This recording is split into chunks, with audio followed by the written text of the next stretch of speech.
¿Alguna vez te preguntaste qué pasó con los hijos de Frederick Douglass?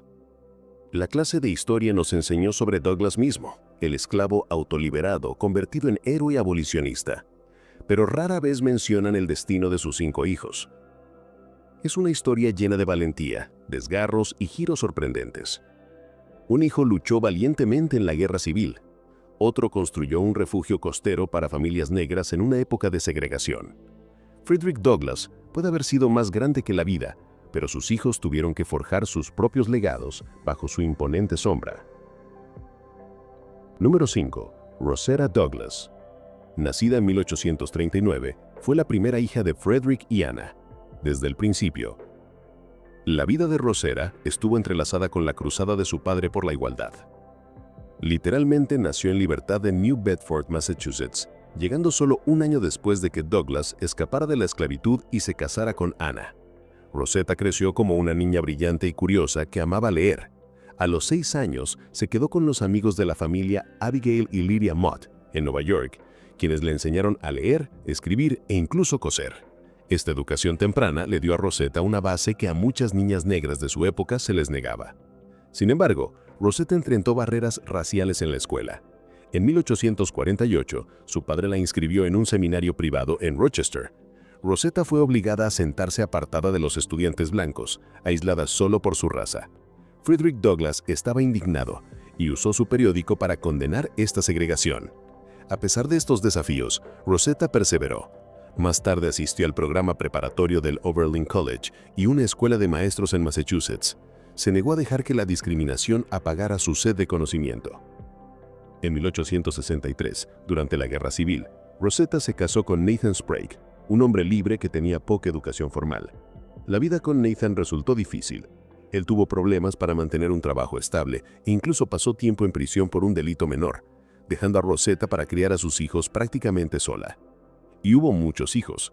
Rosetta dio a luz a 7 niños, aunque trágicamente algunos no sobrevivieron la infancia. Como madre, Rosetta trabajó incansablemente para mantener a su familia. Rosetta nunca buscó el centro de atención, pero silenciosamente se convirtió en líder comunitaria y activista. Enseñó en la escuela por un tiempo y era una pensadora crítica como su padre, aunque restringido por los roles de género del siglo XIX. En 1896, Rosetta ayudó a fundar la Asociación Nacional de Mujeres de Color, uniéndose a otras líderes negras para abogar por la educación y la reforma social. También tomó su pluma para honrar su herencia. En 1900, Rosetta escribió una memoria amorosa de su madre titulada Mi madre como la recuerdo, preservando la historia de Anna Douglass. En otro ensayo, Rosetta desafió audazmente a Estados Unidos a darles a las mujeres negras una oportunidad de elevar su raza, denunciando los siglos de opresión que las habían frenado. A través de sus escritos y trabajo organizativo, Rosetta encontró su voz como defensora de la educación e igualdad de mujeres negras. Sin embargo, la relación de Rosetta con su famoso padre también atravesó desafíos.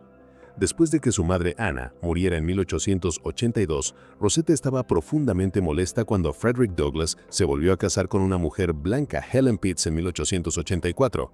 No pudo apoyar este matrimonio interracial, tal vez sintiendo que traicionaba la memoria de su madre.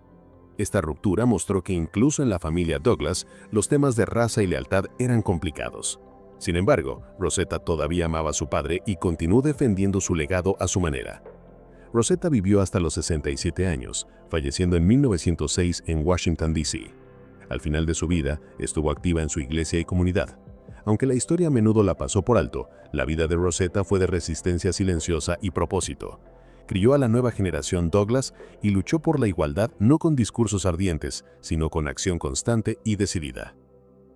Número 4. Lewis Henry Douglass, nacido en 1840, fue el guerrero ardiente de la familia. Lewis era el hijo mayor de Frederick Douglass y tenía el espíritu audaz de su padre en abundancia. Como adolescente en Rochester, Lewis aprendió el oficio de imprenta trabajando para los periódicos de su padre, The North Star y Frederick Douglass Paper. Pero el capítulo definitorio de la vida de Lewis comenzó cuando estalló la Guerra Civil. La guerra le dio la oportunidad de luchar directamente por la libertad que su padre había estado defendiendo. A principios de enero de 1863, después de la proclamación de emancipación de Lincoln, el ejército de la Unión finalmente permitió que los hombres negros se enlistaran. Lewis Henry Douglass, a los 22 años, fue uno de los primeros en inscribirse. El 25 de marzo de 1863 se unió al famoso 54 Regimiento de Infantería de Massachusetts, la primera unidad afroamericana oficial en el norte. Este fue el regimiento retratado en la película Glory, voluntarios que sabían que podrían pagar el precio máximo por un país que había esclavizado a su gente. Lewis ascendió rápidamente al rango de sargento mayor, el rango más alto disponible para los soldados negros en ese momento. Era valiente, determinado y ansioso por demostrar que los hombres negros lucharían con honor. Lewis vio combate intenso. En julio de 1863, él y el 54 de Massachusetts lideraron la carga en Fort Wagner, en Carolina del Sur. Una batalla brutal donde aproximadamente la mitad del regimiento fue asesinado o herido. En medio de una lluvia perfecta de disparos y proyectiles, Lewis sobrevivió milagrosamente ileso. Posteriormente, escribió una carta sincera a su novia, Helen Amelia, quien más tarde se convertiría en su esposa, describiendo la carnicería y el valor de sus camaradas. Lewis juró: "Si caigo en la próxima pelea, espero caer con mi rostro hacia el enemigo". Esa línea vívida captura el carácter intrépido de Lewis. Estaba listo para morir enfrentando al enemigo, no huyendo. Afortunadamente, sobrevivió a Fort Wagner, y sus relatos de la batalla ayudaron a despertar al norte sobre el heroísmo de los soldados negros. Lewis continuó sirviendo hasta 1864, cuando una enfermedad y una herida de batalla lo obligaron a ser dado de baja. Regresó a casa como un héroe de guerra, que literalmente había derramado sangre por la libertad. Pero la lucha no había terminado. La reconstrucción apenas comenzaba y Lewis se lanzó a la lucha por la igualdad en el frente interno. Como su padre, creía que la justicia tenía que ganarse en la política y la sociedad, así como en el campo de batalla. Después de la guerra, Lewis trabajó como maestro con la oficina de libertos, educando a esclavos recién liberados. También aprendió composición tipográfica, y con su padre y hermano, fundaron un nuevo periódico en Washington, D.C., llamado The New National Era. Como editor principal de este periódico, Lewis usó su pluma para abogar por el avance de los negros y hablar sobre los temas del día. En la década de 1870, incluso sirvió en el gobierno local. El presidente Ulysses S. Grant nombró a Lewis al Consejo Legislativo que gobernaba el Distrito de Columbia. Ahí, Lewis impulsó leyes para detener la discriminación, como una regla que obligaba a los restaurantes a publicar precios fijos para que no pudieran cobrar de más a los clientes negros. Era verdaderamente el hijo de su padre, luchando contra el racismo en todas las arenas. Sin embargo, Lewis también enfrentó amargo racismo personalmente. Se había convertido en el primer cajista negro en la oficina de impresión del gobierno, pero la intimidación de los compañeros blancos lo expulsaron. El sindicato de impresores se negó a aceptar a un miembro negro, terminando su trabajo a pesar de su habilidad. Frustraciones como estas solo alimentaron el activismo de Lewis. Criticó audazmente al gobierno federal cuando no protegía a los ciudadanos negros. Por ejemplo, en 1899, condenó a la administración del presidente McKinley por preocuparse por colonizar las Filipinas, mientras ignoraba la violencia racista en casa. Lewis nunca dudó en decir la verdad al poder, incluso si eso significaba señalar la hipocresía en lugares altos. En su vida personal, Lewis se casó con Helen Amelia Logan en 1869, la misma mujer que había esperado su regreso de la guerra. El padre de Helen también era un prominente abolicionista negro, así que eran una verdadera familia luchadora por la libertad. Parece que no tuvieron hijos propios, o ninguno que sobreviviera, pero estuvieron profundamente involucrados en ayudar a criar y educar a su familia extendida y comunidad. Para el cambio de siglo, la salud de Lewis declinó. Sufrió un derrame cerebral en 1904 que lo dejó frágil. Aún así, uno imagina al soldado envejecido todavía de pie con orgullo, quizás recordando esa fatídica carga en Fort Wagner. En septiembre de 1908, Lewis Henry Douglas falleció a los 67 años en Washington, D.C. En su funeral, fue elogiado como un hombre que había sido un ciudadano valioso para su ciudad y su país. Número 3. Frederick Douglass Jr. Nacido en 1842, llevaba no solo el nombre famoso de su padre, sino también una pesada carga de expectativas. Conocido como Fred Jr. por la familia, era el tercero de los hijos Douglas y creció en medio del activismo de sus padres en Rochester. Como joven, Frederick Jr. fue descrito como estudioso y apasionado por la causa. Literalmente trabajó en el ferrocarril subterráneo cuando era adolescente, ayudando a sus padres a albergar esclavos fugitivos en su doméstico. Es justo decir que el activismo estaba en su sangre. Cuando llegó la Guerra Civil, Frederick Jr., como sus hermanos, quería servir a la causa de la Unión. No se convirtió en soldado en el campo, pero jugó un papel vital como reclutador de tropas negras. Junto a su padre, viajó y reunió a afroamericanos para unirse al ejército de la Unión, ayudando a formar regimientos como el 54 y 55 de Massachusetts. Este trabajo de reclutamiento era peligroso en su propia manera. Estaban luchando contra el prejuicio y el escepticismo para demostrar que los hombres negros lucharían si se les daba la oportunidad. Gracias en parte a los esfuerzos de Douglas padre e hijo, casi 200,000 soldados negros se enlistaron para el final de la guerra. Después de la Guerra Civil, Frederick Jr. trató de abrirse camino en una sociedad todavía hostil al avance negros. Había aprendido el oficio de imprenta de su padre y trabajó en los periódicos familiares. En la década de 1870, Fred Jr. se unió a su padre y hermano Lewis en Washington, D.C., para coeditar el periódico The New National Era. También era cajista calificado, habiendo perfeccionado sus habilidades en el oeste en Denver. Sin embargo, al igual que su hermano, enfrentó barreras racistas en la industria de imprenta. Los sindicatos blancos bloquearon a los impresores negros de trabajos estables, dejando a Fred Jr. buscando trabajo gubernamental para mantenerse. Afortunadamente, tener un padre famoso tenía una ventaja: conexiones. Cuando Frederick Douglass padre fue nombrado mariscal de los estados de D.C. en 1877, trajo a Fred Jr. a la oficina como empleado. Más tarde, cuando Douglass padre se convirtió en registrador de discos para D.C., Fred Jr. también consiguió un puesto de clerk. Pero aún estos puestos no fueron entregados en bandeja de plata. Hay un incidente revelador en 1869 en que Fred Jr. escribió una carta solicitando un puesto de empleado, señalando que como artesano negro fue excluido de la industria privada y pidiendo una oportunidad de servir a su país. El jefe de la oficina, él mismo un inmigrante judío, respondió favorablemente y lo contrató, expresando solidaridad como alguien de una raza igualmente difamada. Este raro registro muestra la determinación de Fred Jr. para luchar por dignidad a través del trabajo honesto, aunque las puertas se cerraran en su cara. En el frente doméstico, la vida de Frederick Jr. estuvo marcada tanto por la alegría como por el dolor. Se casó con Virginia Hewlett en 1869 en una boda que se dice que fue atendida por la élite de la sociedad negra de Boston. Juntos tendrían 7 hijos. Frederick Douglass tuvo 7 nietos a través de esta línea. Suena como una familia feliz y bulliciosa, pero la tragedia golpeó una y otra vez. 5 de los 7 hijos de Fred Jr. murieron antes de la adultez. Varios murieron en la infancia. Solo 2 hijos vivieron más allá de la niñez, y aún ellos murieron jóvenes en sus 20s.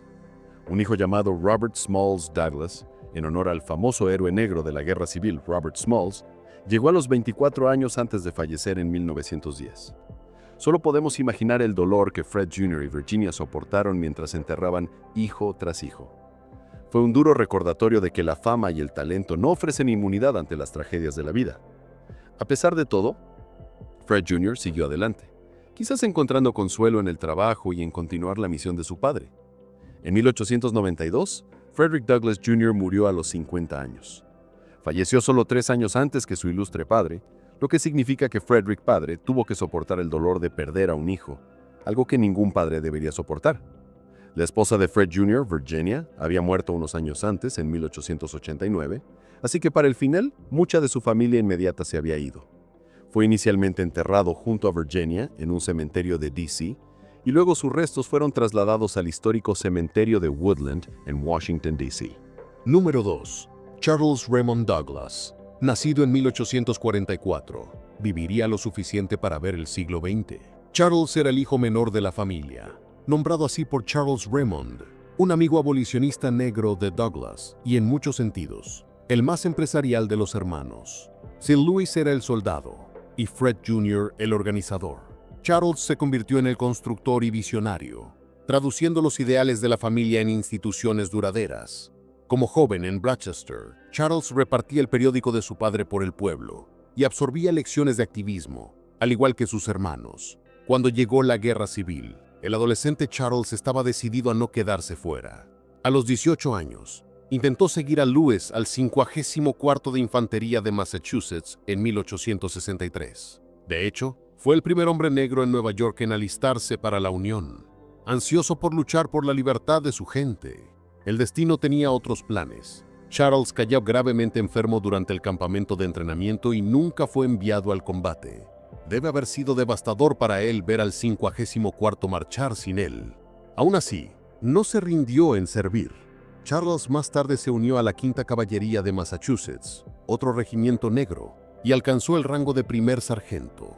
Pero nuevamente, la mala salud intervino. A petición urgente de su padre, el presidente Lincoln dio de baja a Charles en 1864 debido a su condición. Aunque nunca vio batalla, Charles Douglas usó el uniforme de la Unión con orgullo, contribuyendo como pudo al esfuerzo de guerra. Después de la guerra, Charles se dedicó al servicio público y los negocios. Se convirtió en uno de los primeros empleados afroamericanos en la oficina de Libertus, mudándose a Washington, D.C. con su familia en 1867 para ayudar a los esclavos recién liberados en su transición a la libertad.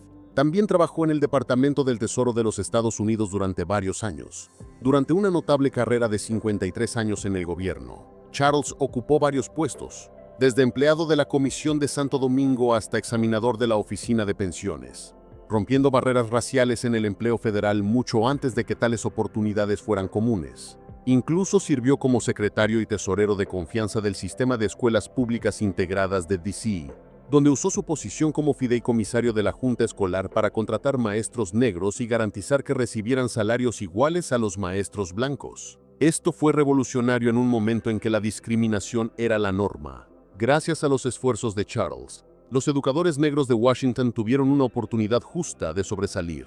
Está claro que Charles creía en atacar la desigualdad a través de la construcción de instituciones, creando espacios donde los afroamericanos pudieran prosperar. Uno de los mayores objetivos de Charles Raymond Douglas nació tanto del dolor como de la esperanza. La leyenda familiar dice que en la década de 1890, a Frederick Douglass y su segunda esposa, Helen, se les prohibió la entrada a un resort segregado en la Gran Bahía de Chesapeake. En respuesta, Charles decidió construir un resort donde las personas negras siempre fueran bienvenidas. En 1892, Charles compró 26 acres de propiedad frente al mar en la bahía de Chesapeake, en Maryland. En esta tierra, desarrolló una comunidad que se conoció como Highland Beach. Piensa en Highland Beach como un ejemplo temprano de excelencia negra junto al mar. Un retiro de verano para familias negras para disfrutar de la recreación sin discriminación. Charles trazó lotes, construyó cabañas, e incluso construyó una hermosa casa para su padre allí. De hecho, Frederick Douglass, padre, planeaba pasar ese verano de 1895 en Highland Beach, pero falleció en febrero de ese año antes de poder hacerlo. Aún así, Highland Beach prosperó, convirtiéndose en un prestigioso pueblo resort afroamericano. Atrajo a huéspedes notables como Booker T. Washington. A lo largo de los años, la visión de Charles había creado un refugio seguro que desafiaba las normas de la era Jim Crow. Y hasta el día de hoy, Highland Beach sigue siendo una comunidad negra incorporada histórica. Un legado viviente de la determinación de la familia Douglas por reclamar su parte del sueño americano. En su vida personal, Charles tuvo su parte de alegrías y penas. Se casó con Mary Elizabeth Murphy en 1866. Tuvieron 6 hijos, pero al igual que la experiencia de su hermano Fred Jr., la mayoría de los hijos de Charles murieron jóvenes. Solo un hijo, Joseph Henry Douglas, sobrevivió hasta la edad adulta. Joseph se convertiría en un renombrado violinista de concierto. Se dice que fue el primer violinista negro en hacer giras internacionales, ganando fama en la década de 1890 como el violinista más talentoso de su raza. Imagina lo orgulloso que debe haber estado Charles de ver a su hijo Joseph llevando el legado Douglas a las artes, inspirando audiencias con música tal como su abuelo lo había hecho con palabras. La esposa de Charles, Levy, murió en 1879 y más tarde se volvió a casar con Laura Haley en 1880. Con Laura, tuvo un hijo más, Haley Gage Douglas. Haley más tarde se convertiría en alcalde de Highland Beach, manteniendo viva y próspera la comunidad soñada por su padre hasta mediados del siglo XX. El linaje Douglas continuó así a través de la rama de Charles, fusionando el servicio público con el liderazgo comunitario a través de generaciones. Para la década de 1910, Charles Raymond Douglas era uno de los últimos hombres en pie de la familia Douglas original. Había sobrevivido a su padre y a todos sus hermanos. En 1920, a los 76 años, Charles enfermó de una enfermedad de riñón la enfermedad de Bright, y falleció en Washington, D.C. Recibió un entierro respetuoso en el cementerio Columbian Harmony, un cementerio histórico negro en D.C. Charles sobrevivió a su segunda esposa Laura y a sus 2 hijos adultos, Joseph y Haley. Los periódicos lo rindieron homenaje como el único hijo sobreviviente de Frederick Douglass y una figura respetada en su propio derecho. Número 1. Annie Douglass. Nacida en 1859, fue una adición tardía llamada a la familia. La llamaban Annie, y por todas las cuentas, era la consentida del hogar. Frederick Douglass la adoraba. Un visitante recordó verlo sosteniendo gentilmente a la pequeña Annie en su regazo mientras trabajaba en su periódico, una imagen tierna del feroz abolicionista como padre amoroso.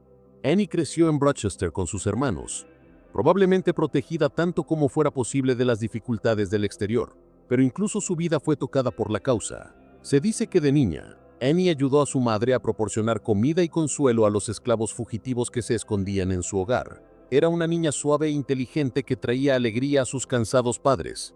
Trágicamente, la vida de Annie fue dolorosamente corta. En marzo de 1860, cuando Annie tenía solo 10 años, cayó gravemente enferma. No sabemos exactamente qué enfermedad la atacó, posiblemente algo como fiebre cerebral, meningitis o otra dolencia que en esos días no tenía cura.